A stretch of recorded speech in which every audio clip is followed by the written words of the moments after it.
And today with me is Nicky Bright. Now, Nicky Bright and I have known each other for quite a few years, and we've been doing business together. And I am inspired by your story, Nicky. It's absolutely amazing. Now, if you haven't caught up any of the lives before this live, or what we're trying to do here is help you. We're trying to help you out there with strategies of getting from A to B. So we're going to talk about Nicky, where she was, and wow, what a story she has. And we're going to talk about where Nicky is right now. But most important, what's out there is how Nicky got there, her strategies that she used to get there, because that's the important thing.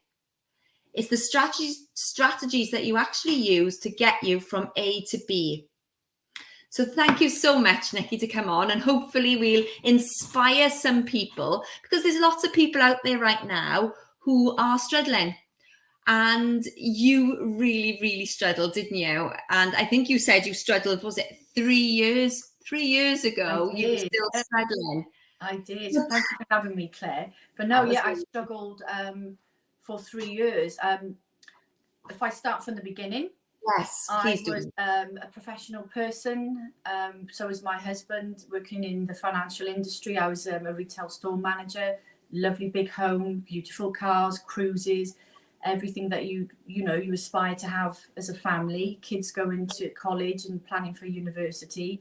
And just like that, my life changed overnight. And I knew my marriage was coming to an end. My children had told me. And how you go through 25 years of being with someone, and then you find out, wow, what happens next? And the first thing you do is you go into this overdrive of, right, finish, end of, off you go. I can do this on my own now. I can get my own mortgage. I don't need you. It's fine. And within 2 days, I'd filed for divorce. Big mistake. That's another story. That's another story. I wish I'd never done that. I wish I just left that for a while and just decided not to waste money on it.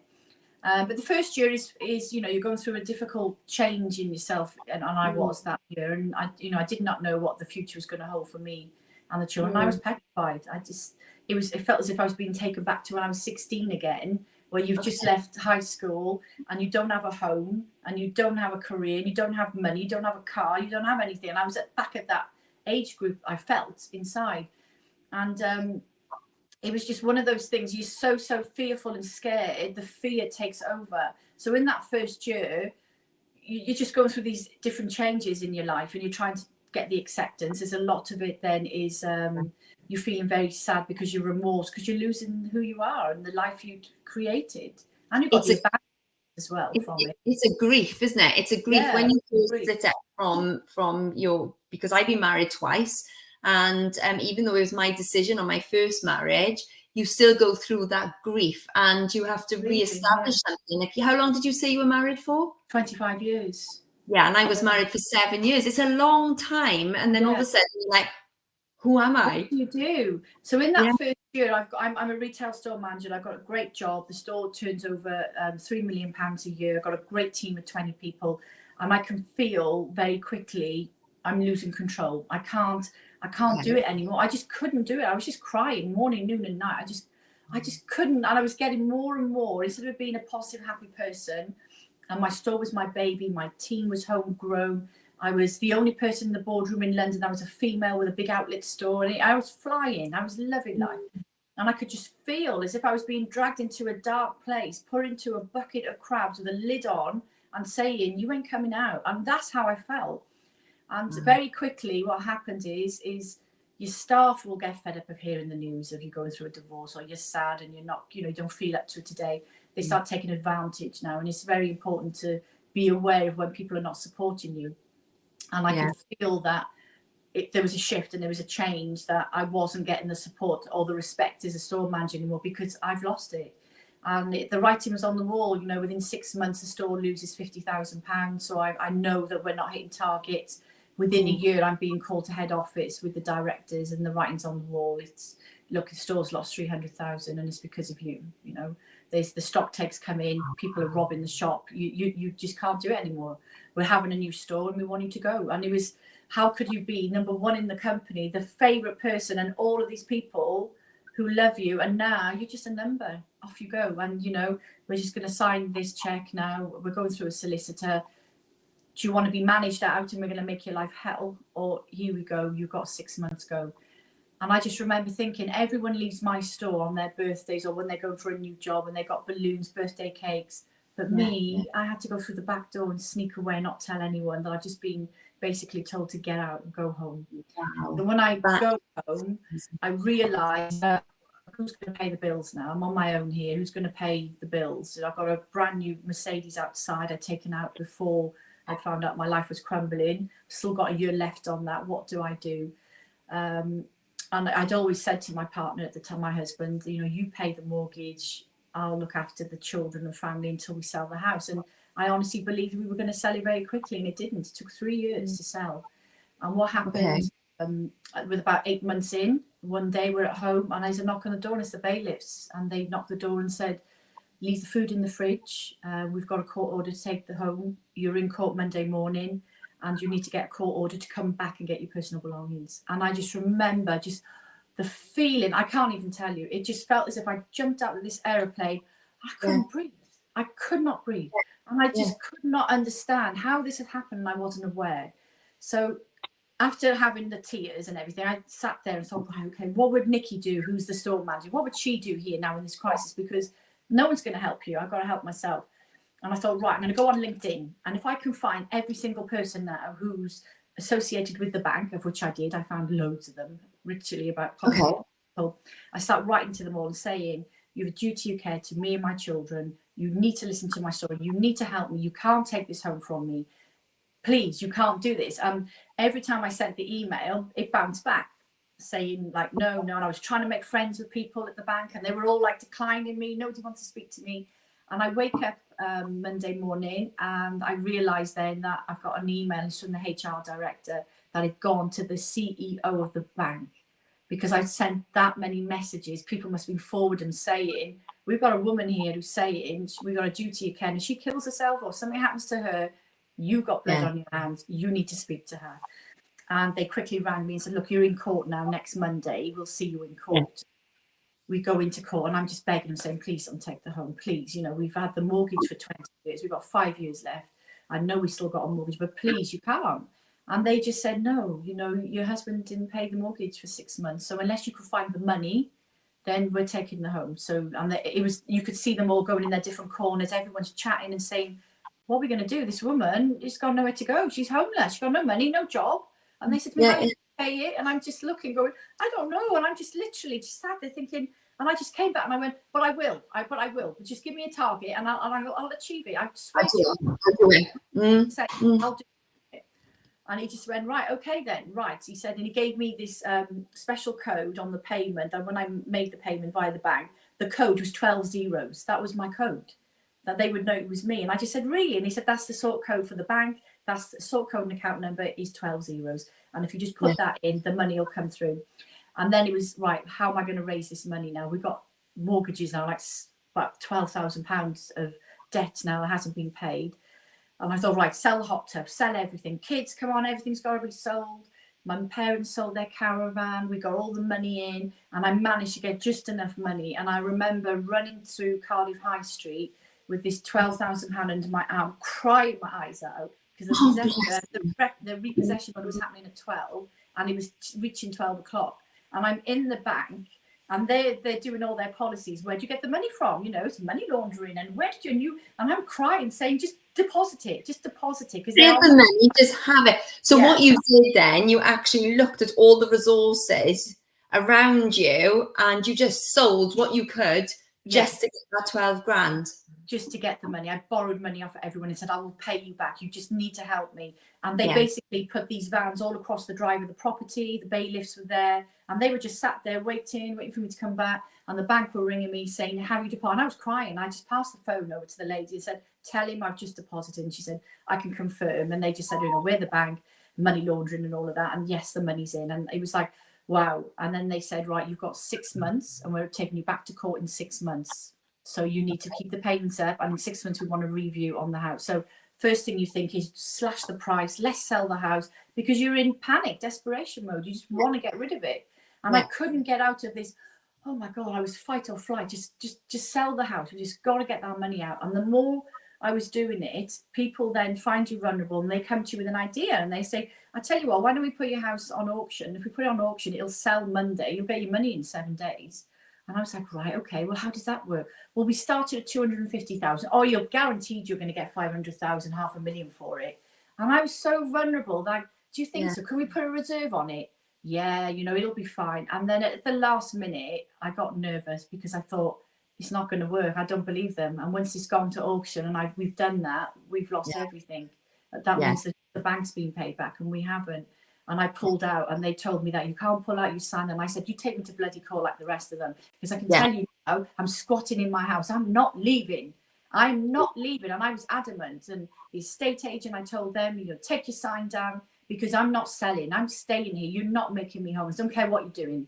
You can't do this to me. The stress I'm under and the bills that I'm under. And so you went with your gut instinct then with that because you felt as if you were going to be taken for a ride here. Yeah, they'd all taken control over me. I was just being like a puppet on a string, and they're all telling me what to do. And I'm just there thinking, oh my God, my life. No, I need to take control. And this one day the children come home and I hear them coming in, and usually in a family home, you got the cooking's on, music's playing, the dogs are barking. I always have candles and lights on. And now the children are coming home and mum's lying on the sofa in a suit, been for an interview. But I knew that even if I got a job, I couldn't still afford to pay the bills. I was on my own. I was going to be working and actually still be in debt every month because I didn't have enough money. And I heard the children come in and I heard the children think they thought I was dead. So they came in. Yeah, they thought I took my life. So they came in, they felt my pulse, and I remember them doing it. And I just heard my son say, no, she's been drinking, she's had wine, she's asleep. But I could consciously hear them. And it was at that moment, I thought, no, I can't let my kids hear that and see that. And it was at that moment I got up and I just said, right, kids, we've got to come up with a plan. And they were just looking at me, a 16, 19-year-old going like, well, you know, we've lived to 20 years, man. What's the plan? What's the plan? What can we do? Right, we're going to get a skip. And right, okay. And I just thought, right, if you concentrate on what it is that you're in control of, what was it I was in control of? And what I did have was time, 6 months. The bank had told me they would take me back to court in 6 months. I've got 6 months to make money. And we're in a huge 5-bedroom house here. We're going to rent the rooms out. So now we're going on to the strategies you've used to get you where you are now. So you are right now, as we talk right now, you are a really successful businesswoman, but we'll talk about that afterwards. But now we're going on to the strategies. So your kids thought you were dead. You were coming out of this drunken, what can I say? Yeah. And then you thought, no, this is it. How am I going to fix it? How I can only if you're only in control of your 4 walls, what are you in control of that you can make money from? And this is your strategies, and you were only thinking of things you could control, not what other people could do with you. There was no other way of me getting money unless I was going to rent the rooms out. So I decided that I'm going to rent the rooms out, £500 per room. That'll bring me in £2,000. It's going to pay the mortgage. It's going to do this. It'll do that. Because the benefit system of losing your job was, I think, £65 a week. They don't pay your mortgage. They won't pay your bills. They don't feed your children. If you've got a home, you have to get it repossessed or you've got to sell it. They will give you nothing, not a penny. They won't pay anything. So I knew that I couldn't stay in this environment because if I get a job, I still can't afford to pay the mortgage and do what I'm doing anyway. And the car's there. The car was costing, I think, £500 a month. And I'm stuck in a contract with that. How on earth am I living on £65 a week? So I decided I'm going to rent the rooms out. But what I would say is to anyone thinking about renting rooms, I'd be very careful about that because it wasn't a good solution for me to have done. I did advertise for professional ladies only, but unfortunately you don't ever get professional ladies coming to rent a room off you. They were all males. They were all men. If they were in their 40s, their 50s. And that is something I would advise anyone not to do. And if you are going to do it, get them vetted with police records and check. Because I didn't do that and I nearly got myself put into a very a situation that could have ended very badly with me and my daughter. And we had it was a horrific situation, wasn't it? Absolutely horrific for you. Horrific. And the police was involved. And it was at that point that I realised that renting 4 rooms out to 4 males when you've got a 16-year-old lady and me, a 16-year-old girl and me in a home, and how they're now looking at me. my life was now on the line. So was my daughter. And it was at that point, after speaking to the police of things we found out and what was going on, that we had to get them out quickly. And you thought you couldn't get any lower. yeah, but I knew now I'm getting money coming in, but I've created another problem now. So the money's coming in, but now I've got another problem. I could get raped, I could get murdered, something else is going on in my life. It was that serious, wasn't it? Because I wanted the money, I've created another problem. And so but thank goodness I was using the Airbnb at the time to do these rooms. They were amazing, they were very good, but we got that resolved. And that was when I knew what I have to do now is rent the whole house out. I cannot be here with these people because I'm putting my life at risk, and my daughters. And I had to make the three of us homeless. My children at the time, they hated me. I remember Morgan crying, saying to me, I'm 16, Mum, I'm 16, and you're making me homeless. And I said, you have to go and stay with Grandma, and you're going to have to sleep on the sofa at your mate's house. They were not having it. And I said, well, you have to. And I turned my study, and I showed you a picture, Claire, of a beautiful showroom study, and then it's got a clothes rail in there with all my clothes on there. It's got you were living in a study basically, weren't you? Which was what was it, about 10 meters squared? It was no bigger than a bloody toilet. It was tiny. But I had in the bleach disinfecting toilet. I was even thinking of putting a mattress under the desk because I thought, if I can't stay with a friend tonight, I need to stay somewhere. And what I could do is sneak in with nobody knowing. I've got a key to the office, and wait for them to come in and out of the property, not know I was there, and then I'll sneak out. And I could do that. And these were things that I was doing. I was staying in there. Really serious stuff. Yeah, it was. And there was a time when everyone went out, and I thought, oh, quick, I can run upstairs and have a shower. And I hear the door going. Somebody's come back to collect a coat, and I'm upstairs in the shower thinking, oh my God, they've come back. And I've got to run back down and hide in my own study because I've rented the house out. But through that, what I did was, and I've got pictures to show, where I basically just sat in this little room, and I just started doing my exams for a travel agency, and I started coming up with a plan to get myself out for the future, because I knew at some point it was going to get better. But if I can do all those things now, it can help me. And then I found out that a friend had a caravan down in Checker Bay. And I just said, oh, I'll manage it for you. And I was getting commission of £35 a week. That's all I was getting. And I loved it. And I'd set it up. I'd go and clean it as well. And I'd get it all up, and I'd meet the guests. And £35 to me was like, brilliant. That can buy a bit of food. Just fuel. Something. I was the cleaner at the house. I was cutting the grass. And this went on for, it went on for at least the 3 years that I was there. But the 2 years of it being really bad. Yeah, this went on for a long, long time. But what I kept doing was, I was just, people then was just saying, well, I know somebody who's got a holiday let. Why don't you manage them for them? And I was so confident that I knew I could do a better job than Host Seasons. Now, Host Seasons, a big company, millions of properties, multi-million turnover. And there's me saying, I could do better than them. So I take on another property. You were telling yourself, it's like you were what I'm hearing here, whatever you were doing, you were telling yourself, it wasn't like, poor me.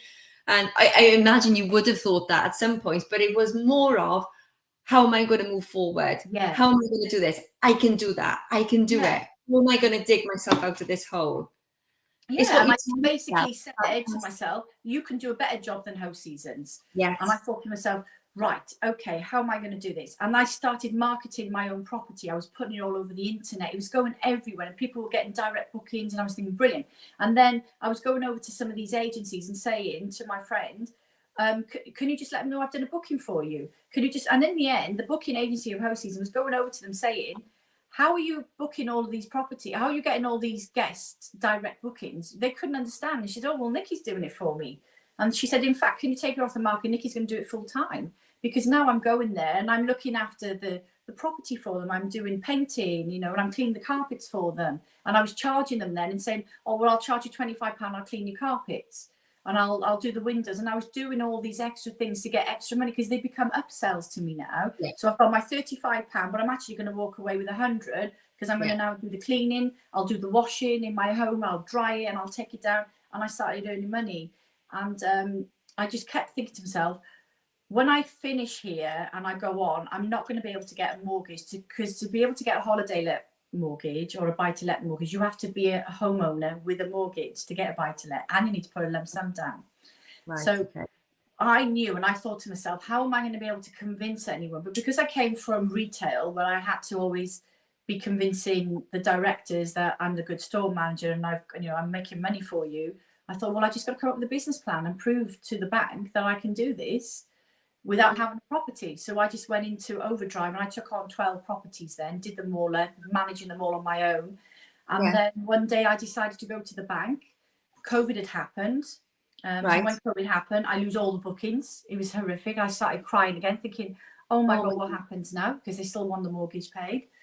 And I thought, right, I'm going to have to go back to renting rooms out again. And this time now, the only one I could rent them out to was the NHS doctors and nurses for pittance, but I did it. And I did live with them. I made sure it was at least professionals, which was fine. That was good. And then I just kept thinking, you need a business plan, because if you've got a business plan, somebody's going to believe in you. Yeah. So I set about doing the business plan. I go to the bank and I sit down with them and I say, I want a mortgage. And they say, so have you got a property? And I say, no, I haven't. Have you got a deposit? Well, I've got a little bit of money coming when the property sells, but not enough to buy a house or anything. I don't even know if I have enough for a deposit. Plus, because 35% deposit, I wouldn't have had that type of money anyway. And they just looked at me and just thought I was bloody crazy. Yeah. And then they sat down and I showed them what I did. And I was really excited. I said, let me show you what I do. I said, so I find a property and I go into the property and I completely turn it around in styling and staging, and I set it up. I've got a great photographer who's like my friend, so he's doing it for free for now. He does these great shots. We make then videos. We've got the drone that goes around and will show the area. I've created this video to show you. And these are the bookings I've got coming in. And just to let you know, so far this year, I've got £35,000 worth of bookings coming in for these people's properties. And they looked and they went, and none of these properties are yours. And I said, no, they're not. And I said, but if that one was mine there, I'd be earning £50,000 for me. That would be mine.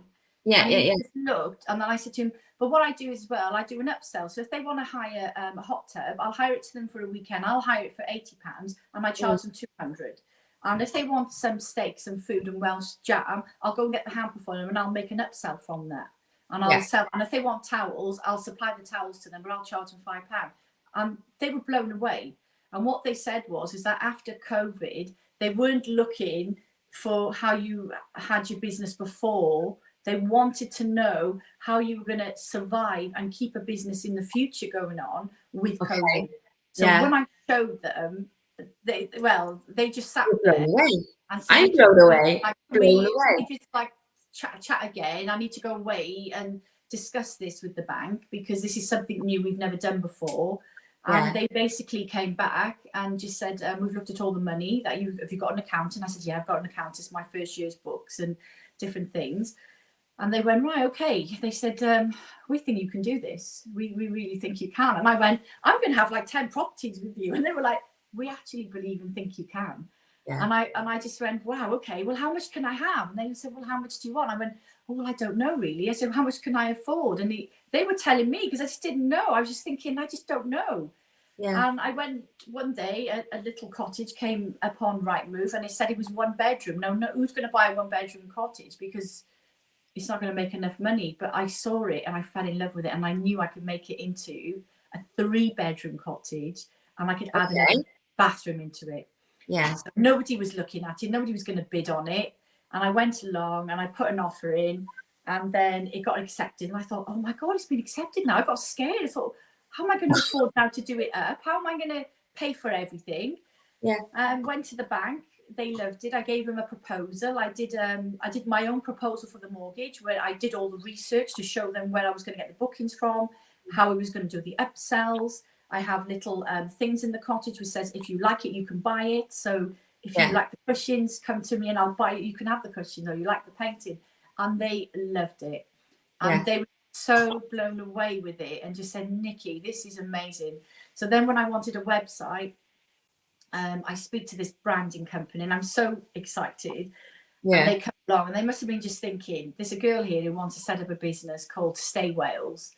And she's got a caravan, and and I said to him, but I'm going to buy this property. So at that point, when you went to the website company, you had absolutely nothing, didn't you? It was just the little caravan. It was only £35 a week, and they're telling me that their services now is probably close to £10,000 because they're going to do my branding, they're going to do coaching, they're going to do all of this, and I haven't got the money. And we come up with, okay, well, can we do a different type of website? Yeah, okay. And they really knew that I was so passionate that I said to me, I'll make this happen. You do realize that I'm so determined, I'm going to make this happen. And they went, Nicky, we actually believe you're going to. And I came up with a payment plan with them. I think of about £400 a month. I think I was paying for them each month to get it down until it was finally down for them to then say that we've finished it. And they came back and said, we have a name for you, Nicky, and it's going to be called Nicky Bright Holidays. And that was it. I loved it. And I said, oh my God, I'm going through a divorce. It's the start of a new life. It was as if I was taken back to being 16, that all the dreams that I had as a young girl, all the things that I wanted to do. It was like, I'm changing my name. I'm going to the courts and I'm changing my name. And I did that same week. And I remember my children saying, I was trying to tag you in on Facebook and we couldn't find you. You're not on there. And I just said, oh no, I've just changed my name. And they loved it. And then it's just from strength to strength. And obviously I've got your properties as well. Yeah. And we went in there and, you're living so far away, you can't manage it. But that was interesting how that happened as well, isn't it? It just it was literally, for us as well, it was during COVID, and my son had moved out of the house, and I was like, what are we going to do with this? And we got connected to a networking meeting, and you went in, and within the next week, you'd taken on the house and it was being renovated. You threw everything out. I painted the walls, I cleaned the carpets, we did everything. And I just thought, this is so quirky. It's going to make it, it's going to do great. And then the more and more properties I took on, I go back to the bank and go, right, Nicky, how are we doing? And I've been to the counter and I looked at him and I went, in 18 months, I said, my business has hit £1 million. And he went, what? And I looked and I went, can I buy another house? And he just went, he just looked and he went, and he said, I'll have to speak to your accountant. And he was blown away. He was blown away. So you turn over £1 million? I turned over within 18 months. I went from 99 pence of bankruptcy to £1 million turnover.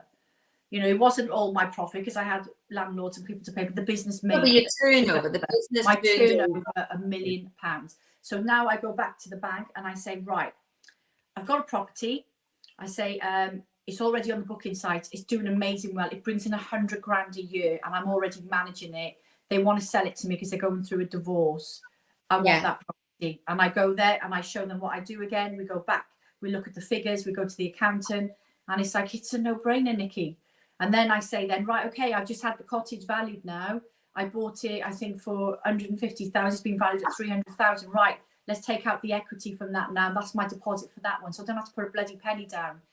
And now I've just bought, I've got a £500,000 property. It's not for me to live in, it's a holiday let. So within 3 years of me having, the last 3 years, I've now got £700,000 of the properties of my own. By the end of the year, I'm going to buy another one. I'll have £1 million worth of properties in my name. In portfolio.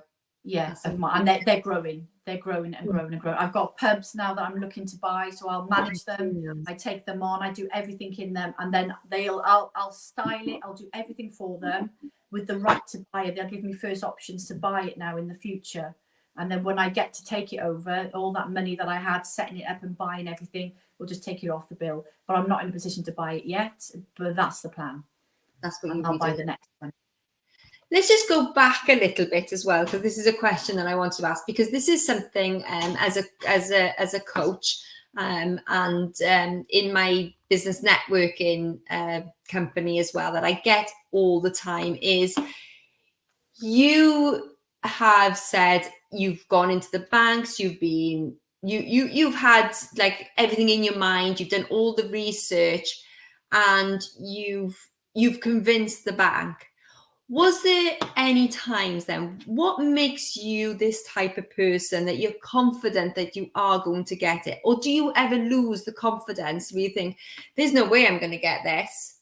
There's no way. I plan to succeed. So when I go in, I'm gonna absolutely blow them away. It's like being in front of the dragons, or you're in front of these people.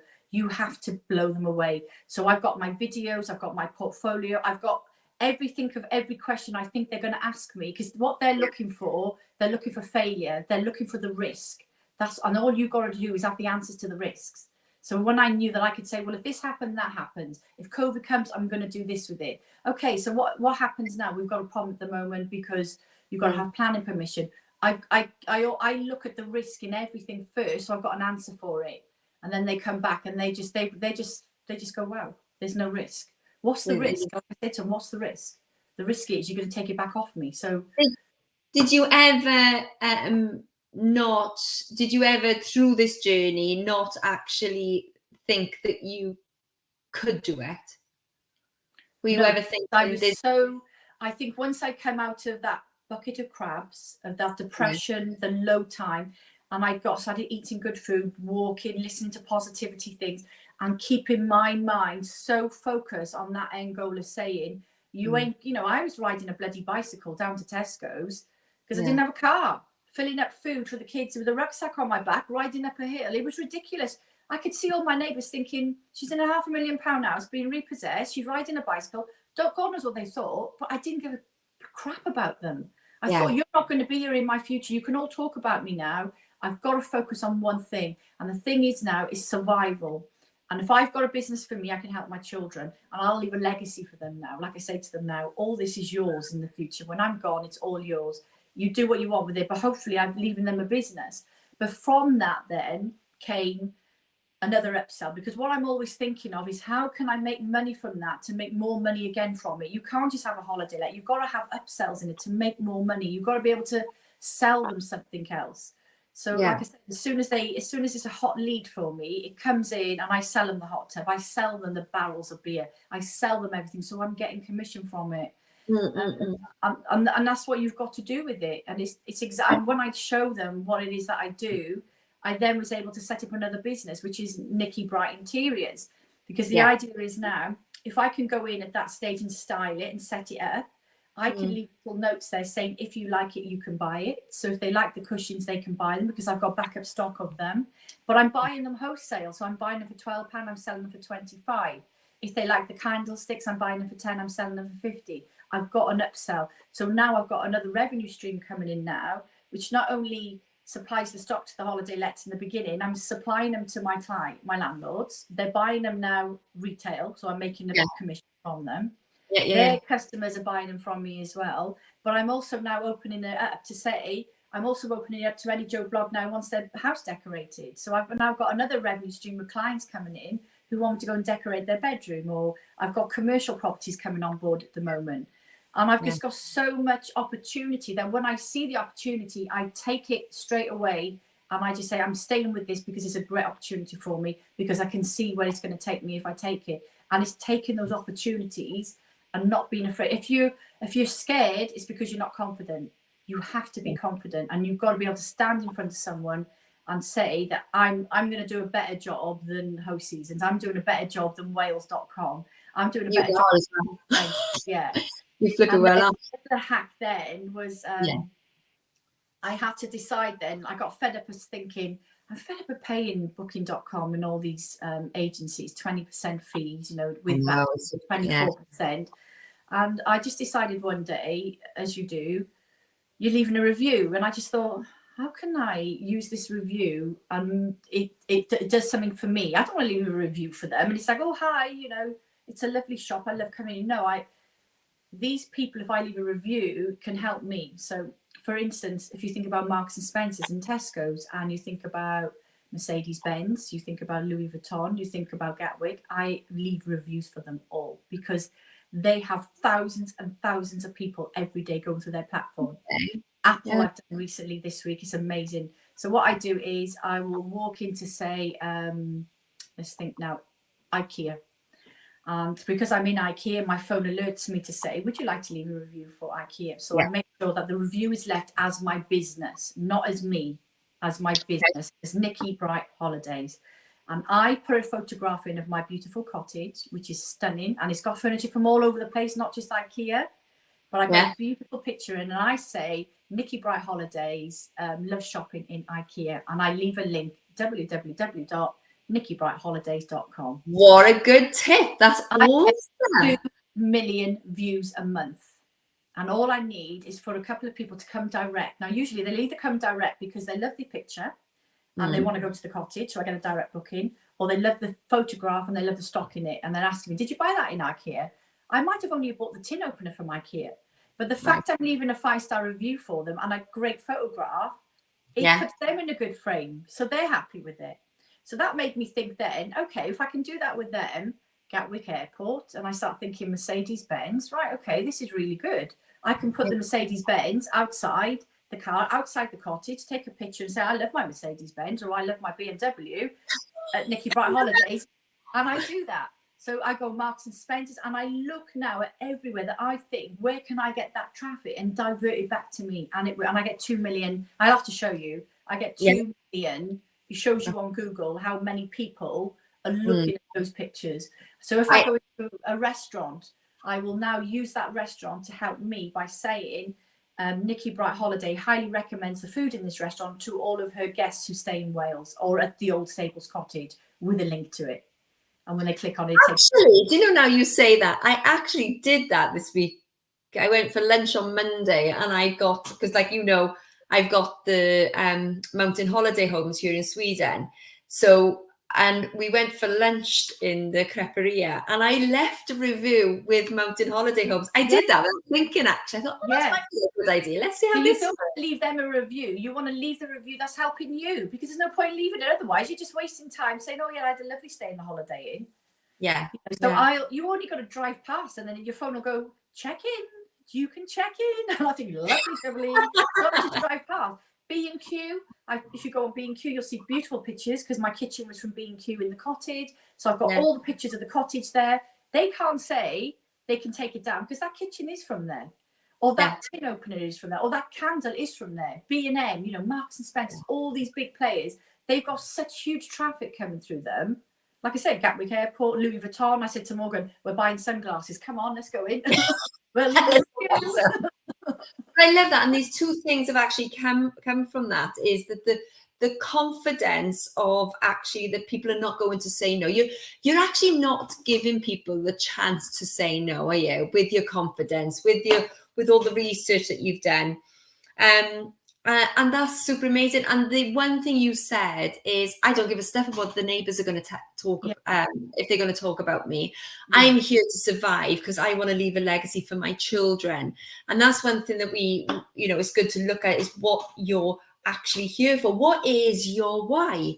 What's your why? And there is a saying, is if in sales, if you don't make the why big enough, then people will find, hang on, if your why is not big enough, the excuses will be. Yeah. So I think you make the why. And the other idea about selling stuff in cabins, I'm going to rob that from you. I hope you don't mind that. That is an amazing idea. It's just looking for it. And it doesn't, even if you're not in sort of interior designs or holiday homes like we are, or you've got other businesses as well, it's what you're saying here is you're looking for these little things that are going to help you grow. So it doesn't have to be in business. It could be. You're looking for your audience, because you need an audience to sell to, which is what I'm doing. My social media is really down there. But what I'm doing is I'm building it up gradually, because when I've got a big audience, I can start doing lives. I can start showing a lamp. I can start selling around the world. But before I start doing that, I need to make sure that I've got storage. I've got the facilities to be able to pack it. They need to be delivered. So I'm sorting all these things out in the background before I start selling, because I need to have that. Also, I need my systems in place to be able to do the things that I want to do in the future. And that's what I'm doing at the moment. So the shop that I've got now in Cardiff, it's a small I've seen that. Yeah. It's not open to the public at the moment. It's too small. The minute I got the keys, I was already upgrading next year. I'm having a bigger one. You know, or I'm going to have 5 next year. But that's what I was just going to say, is that I think I saw something on social media as well the other day, it's about what's next. You said something, that's right, it was in the TV program, wasn't it? Because we've got to talk about the TV program, because that was absolutely amazing. But there was a question there where somebody said, what's next for Nicky Bright? And you said, I've already planned next year. I've already planned the year after. You already know.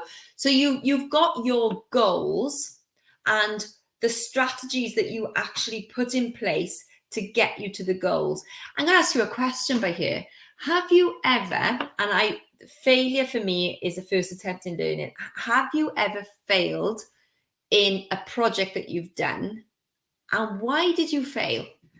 If a project, sometimes I can start something and not finish it. And I get really enthusiastic and think, oh, I'm going to start that interior design course, or and I'll buy it and think, yes. And then I don't finish it. And I just think I get so busy that I'm now making myself, I'm so disappointed that I do that I'm saying that on a Sunday evening, you are going to finish that exam because you are going to be qualified interior designer at a higher level. So you've got to do 2 hours every Sunday, and I'm committing myself to that. And I'm forcing myself to do it. Because when I do it, I actually love doing it. And it's thinking about, because if I do it now, this time next year, I would have finished it and I'll have another certificate. So I'm always thinking about the future. I'm always evolving to be able to say, like you said, what is my why? My why is my values. They're my values. My values of me, of who I am, was love, trust, and loyalty. And because my husband broke those things in me, they were what I held that gave me my family. That it was what I came from myself, with generations and generations of bloodline of no one in my pet family having a divorce and having split families. I've got entrepreneur grandparents from the shipping, from restaurants, going years and years and years back into Cardiff, and I follow that bloodline. I want to keep that, and I want my kids to see that as well.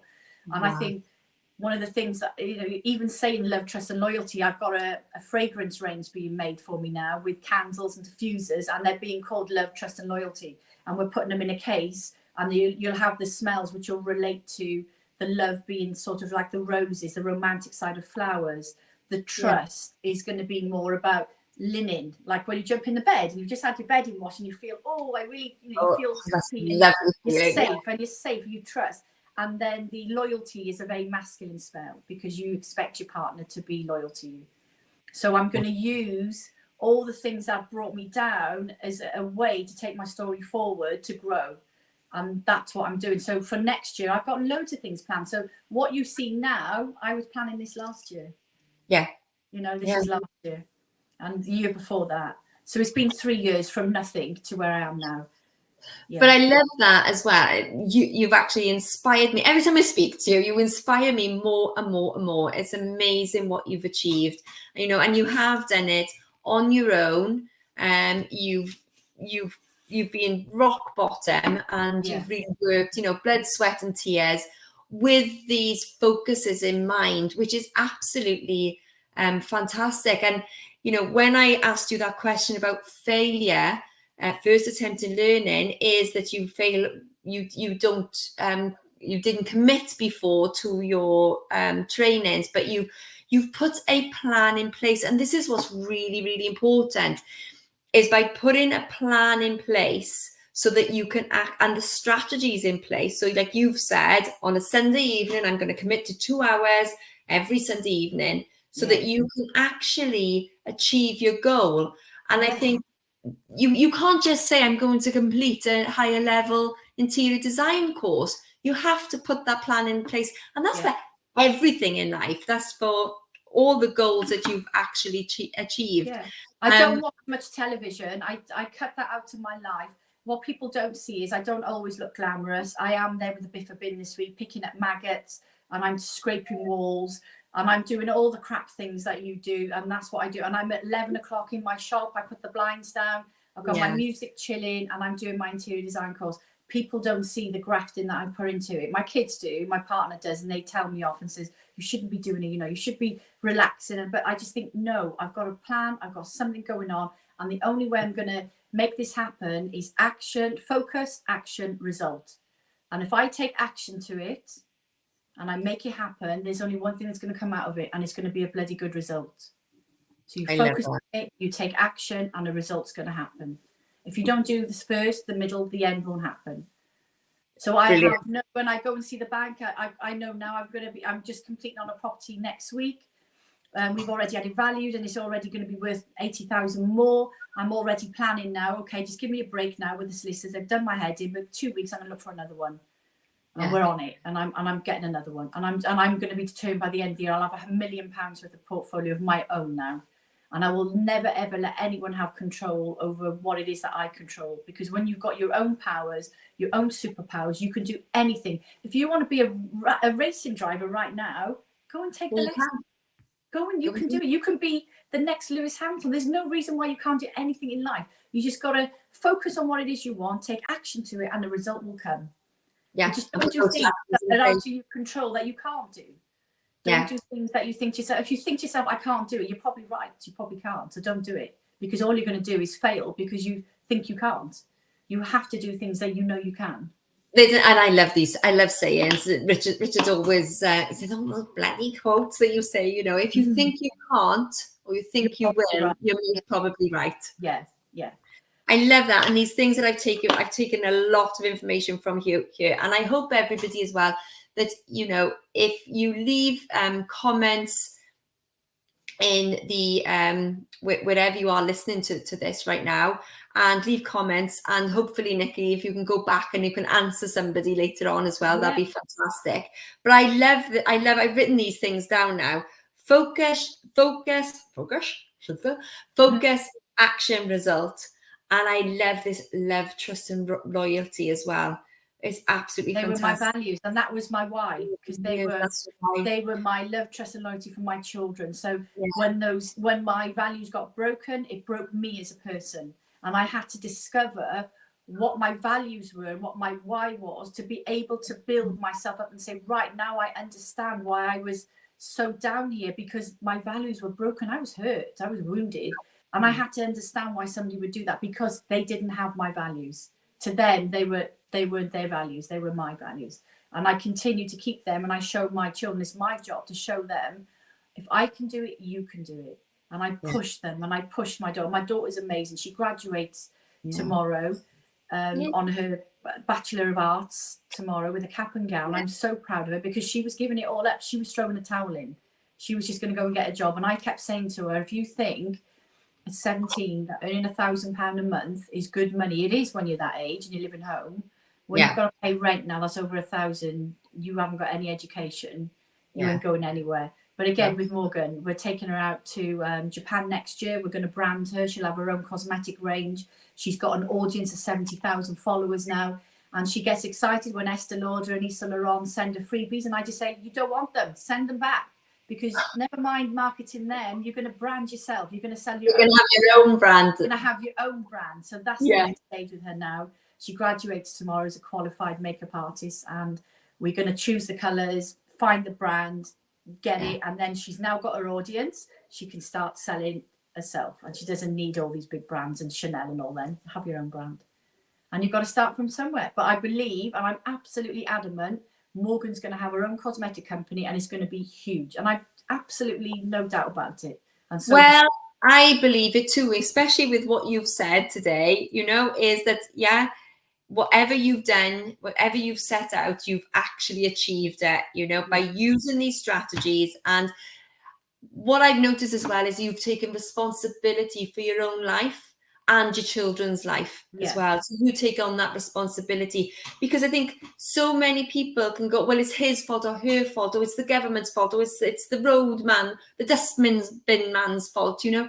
But you've never done that. In all this conversation, you've gone, okay, I've been knocked down, my values have been broken. How am I going to get back up? And that's taking responsibility, which that's so inspiring. You're very unique here, Nicky Bright. I think the last one I spoke on, I think somebody said, Nicky, do you drive a better car than your ex-husband? And I went, yeah. Results. I said, yeah, but I said, I've always loved my cars. I said, so yeah, that was the first thing I did after my divorce, is I'm buying myself a nice car, and I did. Buy yourself a nice car. Fantastic. Brilliant. And just to finish off, you bagged yourself a TV documentary, didn't you? Yes. Rich House, Poor House. And to think that I was Channel 5 ring me and want me to be the rich family mentoring a poor family when I was actually poorer than her. It was mind-blowing. And I just felt, when they said, why do you want to do it? And I said, because I wish there was somebody there like me to have helped me at the time to do what I'm doing for Leslie. However, like we said earlier, is that I am here for me, and it's me who brought me where I am today, because I was there for me. And if it wasn't for me, I wouldn't be where I am today. It's because I took that action, and I'm determined. I can do anything. There's nothing I cannot do. I can do anything. Wow. We're going to leave it on that note, because that's very, very powerful. Thank you so much for joining, reaching out to Nicky Bright, and we'll put all your information in. So if anybody wants to reach out and be inspired by you, then please do. But thank you so much for coming on and inspiring us, Nicky. Inspiring us to build our confidence so we can be just like you. Yeah. Thank you. Bye-bye.